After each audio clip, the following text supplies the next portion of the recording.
Going back to our topic, the women. We have to agree that women in Islam, they enjoy it very much. I mean, think about it. You are a person who is a part of a religion where the law allow you to enjoy it. The man, he can beat the women. As an example, chapter 4, verse number 34. And here the Muslim, they start making it, I mean, they go extreme in lying. Like, there's a woman, her name, I forgot her last name, is Armstrong. She said the Quran doesn't say beat them. The Quran says the word daraba, mean, you know, like in Arabic it says daraba, like he put his tent far away. I mean, unbelievable. You know, sometimes I ask myself, those who they are Western and they try to defend Islam, are they coming from the moon? I mean, look, all the Muslim world understand the word daraba as beat them, and they practice it. A Western blonde woman, suddenly she is the expert in the Arabic language, and she is the one who will teach you what the word means. The Muslims in Arabia, in Saudi Arabia, in Yemen, in Bahrain, in Kuwait, they don't know Arabic. But the woman who is born in Australia, she will explain to you what the word is, and she is not an Arab.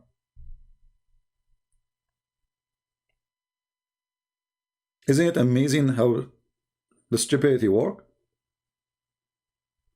And as long as we are talking about beating women, you see, when a Muslim, he tried to say to you, you know, yes, the Quran says beat them, but it says beat them lightly.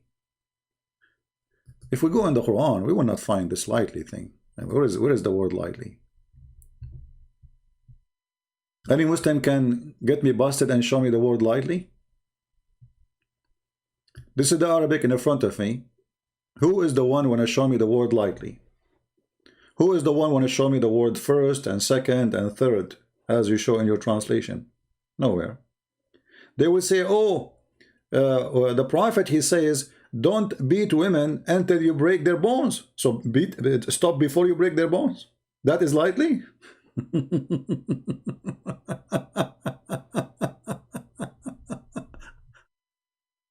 Right?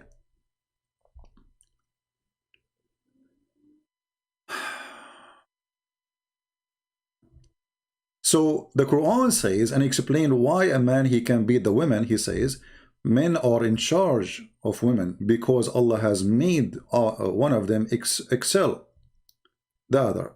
Now, just to make it clear, in Christianity, the man is in charge of the house.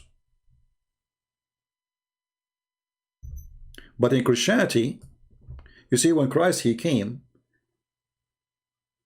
he changed the Jewish mentality that women, this is why Jesus said to him, it says to you that the one who want to free a woman from, like, divorce her, give her her book, which means divorce her. I say,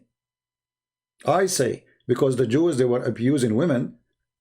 When the woman, she is young, she is beautiful, they stay with her. When she got old, they divorce her and get a brand new woman, as if she is a car.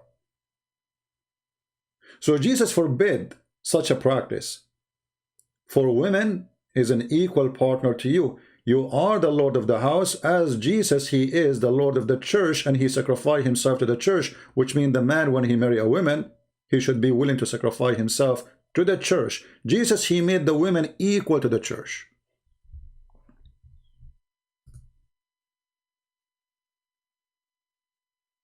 And the man, he strive to protect and to love and to serve the church.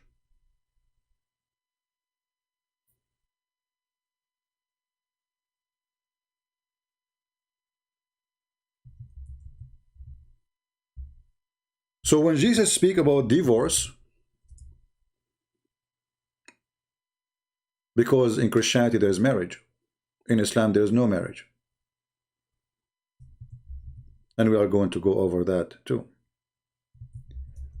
Actually, if we go right now in Islamic website,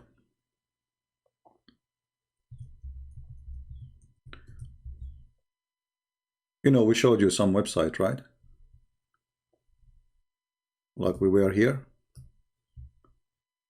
If you go back in the search engine,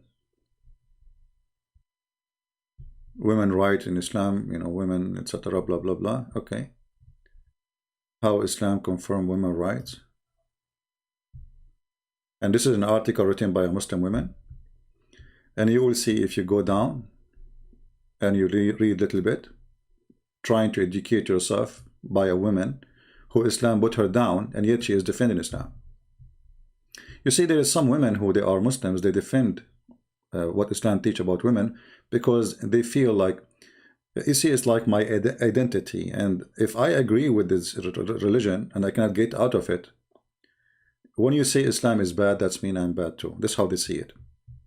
So look what she is saying here about Islam. Or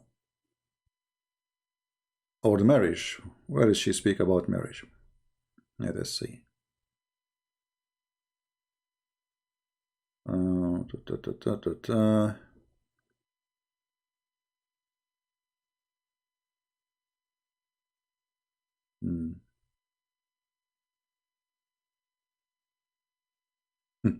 Women equal rights in Islam begin immediately. Women equal rights. You have no same right for inheritance. You have no right to be a ruler.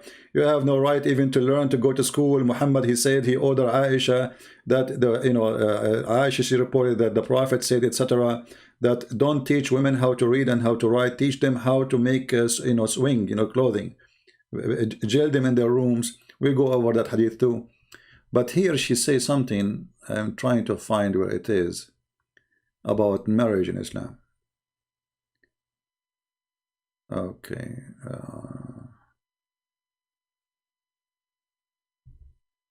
Give me a second.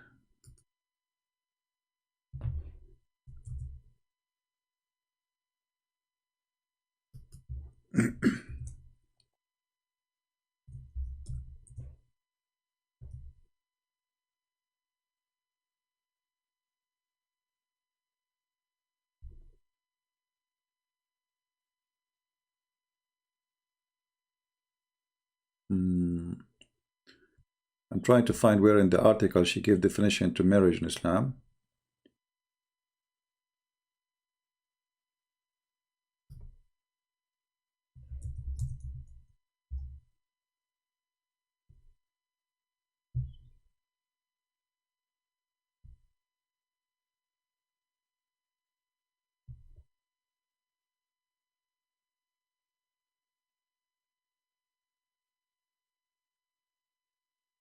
All right. Read with me carefully. This is how Muslims they define their marriage, not me. I'm just reading what they say. In Islam, marriage is not seen as a sacred covenant, but as a mutual beneficial contract between a man and a woman. Guys, how many Muslims they try to say to me, you are lying? This is not true.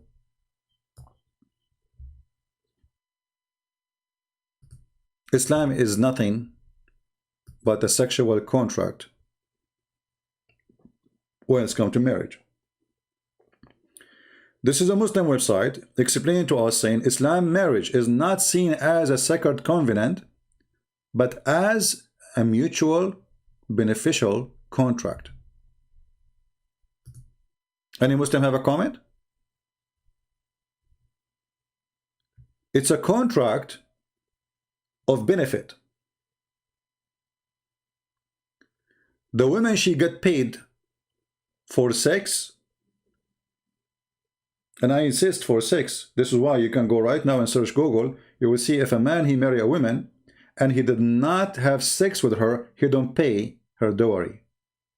The dowry is after he opened the gate.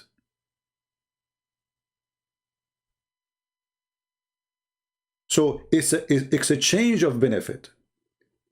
The man, he spend money on you in order to take off your pant for him.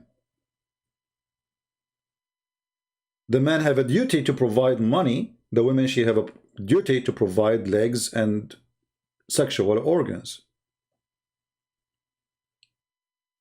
And that explains what the Quran says in chapter 4, verse number 34. That because women are because men are in charge and they spend money on them. Read carefully. It's not me who's saying that. This is their Muslim translation, not my translation, because they might say to you, this is not true. Because they spend of their property for the support of the women. So Allah, He made the man excel, and because he spent money on those women, will he have the following rights. So what is the following rights? So good women is obedient, guarding in secret which Allah has guarded. As for those who you may fear, it's not even, they did not do anything. You fear, you know, I fear that this person will not be obeying me. He did not disobey me yet. I have no proof of it. I fear. So if you fear that your woman, she might go rebellion, and the funny here, they say rebellion because it says nushudahun. And this is explained in my book, Sex on Allah. You will see that when the man he do nushuz, it's okay. Nobody will beat him. And this is explained a lie when the Muslim, they say to us, and when I talk, by the way, when I say the word Muslim, I mean those liars who try to defend Islam. Otherwise, 99.9% of Muslims, they have no idea what Islam is about. Muhammadan are so proud, some Muhammadan are proud about numbers, but they forgot that numbers mean nothing, because none of you even know to explain anything in the Quran or in your religion. And the Quran itself says nobody can explain the Quran, which is a stupid book. So if somebody do the act of nushud, if you ask a Muslim, he says nushud, what nushud? He says, what if your wife, she cheat on you? You're a liar. In Islam, if a woman, she cheat, you stone her. This is not nushud. Liar. Oh, what if your wife, she is talking in the phone with somebody? What? What? It doesn't say here cheating. Rebellion, like make coffee. She don't make coffee right away. Say okay later, you know. This kind of women, according to Islam, the Quran says, admonish them. And I'm reading translation. Banish them to bed apart. And actually, here it says وَهْجُرُوهُنَّ فِي الْمَضَاجِعِ, which means jail them in their rooms. Al-hajru is to leave. You leave them where? In their rooms.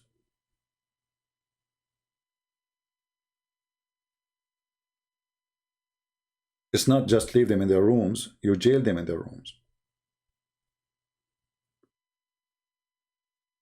And discourage them. And here you will notice the translation of Muslim translation, the word discourage, like it appeared, this is the Muhammad Biktal translation, but in different translation the word disappeared totally. It's like some they say beat them lightly. Some, I mean, you can go and check the translation. But the word in Arabic, وَضْرُبُوهُنَّ, beat them, discourage them, physically. So you are the maintainer of a creature by any mean. Many Muslims actually, okay, even in YouTube, they say to you, okay, if you have a child, he did something wrong, don't you beat him? So women for them are nothing but the children. Actually, Muhammad, additional to all the garbage he did, he approved having sex with the children. So yes, in Islam, you can abuse it, women again, but when even in early age as a children, as Muhammad himself, he had sex with Aisha, according to Muslim, at the age of 9. But he married her at the age of 6.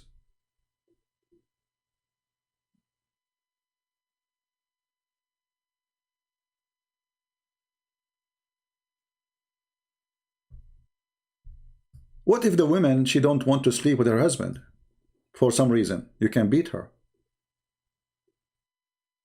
Is that true? Or I'm lying? Any Muslim? Is it true if the wife, she don't want to sleep with you, you can beat her?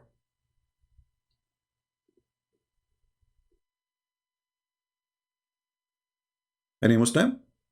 Nobody. Rebellion can go from anything. from making tea for me and she don't make tea, or she's late, and that make her under the condition to beat her, she is disobedient, to the point if things go extreme between you and her and she don't want to sleep with you, then for sure you can beat the hell of her. The Muslim, they will show you hadith saying that women are made from a crooked bone. From what?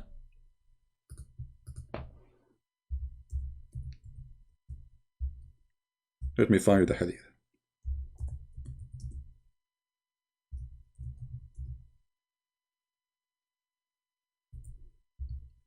I hope people are taking reference so you can see how this filthy cult is very dangerous. And I will tell you later why this is dangerous, because you see, if you look at the women in such a way, which means always you disrespect the women, doesn't matter. You see, I don't mind if you disrespect certain person, but this should be regardless of the woman being a woman or a man. It has nothing to do with the gender.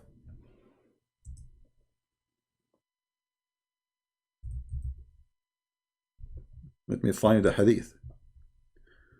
So Muhammad, he explained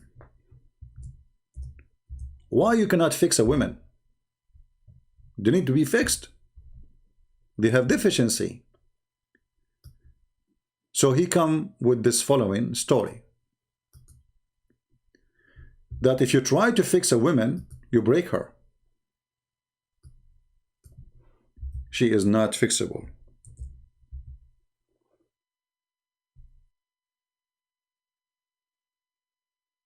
Read carefully. It's not me who's saying this. The Messenger of Allah said, take my advice with regard of women to women. Act kindly, reward them. You see, by the way, the Muslim translation says, act kindly. It does not say act kindly. It says, istawsu. Be careful with them, not act kindly. Why? For they were created from a rib, and the most crooked part of the rib is uppermost. So if you attempt to straighten it, you will break it.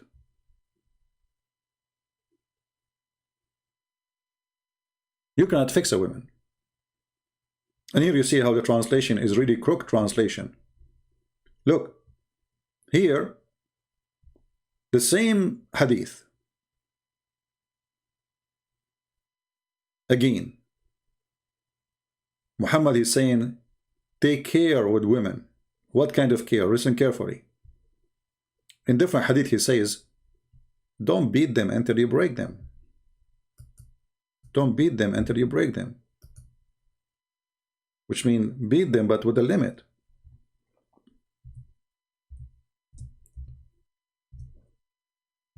So women are a crooked rib, according to Muhammad.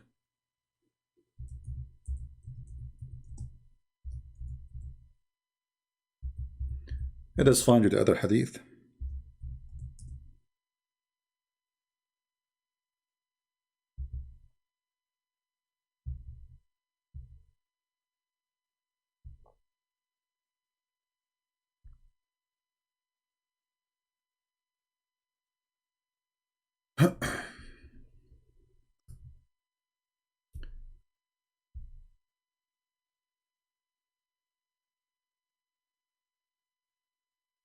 Just to show you how Islam is function, how Muhammad is just a potato.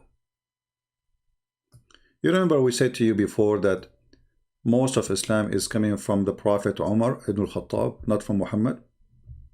Let us see how beating women came to existence. Read carefully. And this is Sahih. They can't say, don't, this is weak. This is Sahih, which means very authentic. The Prophet of Allah, he says, don't beat Allah women, the women. You see here, they says handmaid. And, uh, but when Omar came to the Messenger of Allah and said, women have become emboldened, sorry if I say the word wrong, toward their husbands, he, the Prophet, gave a permission to beat them. Then many women came round the family of the Messenger of Allah, complaining against their husbands. So the Messenger of Allah said, many women had gone round Muhammad's family complaining against their husbands. They are not the best among you. Do you see it?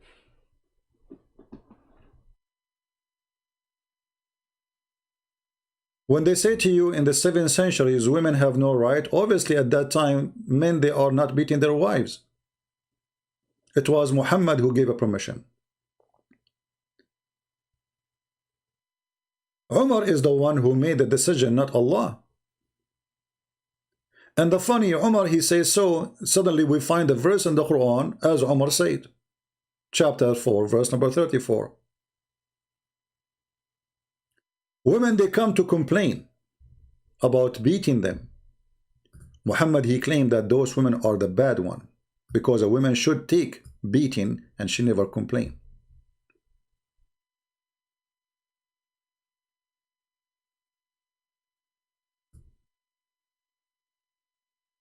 There's a hadith about Umar was beating the slaves because just she covered her head.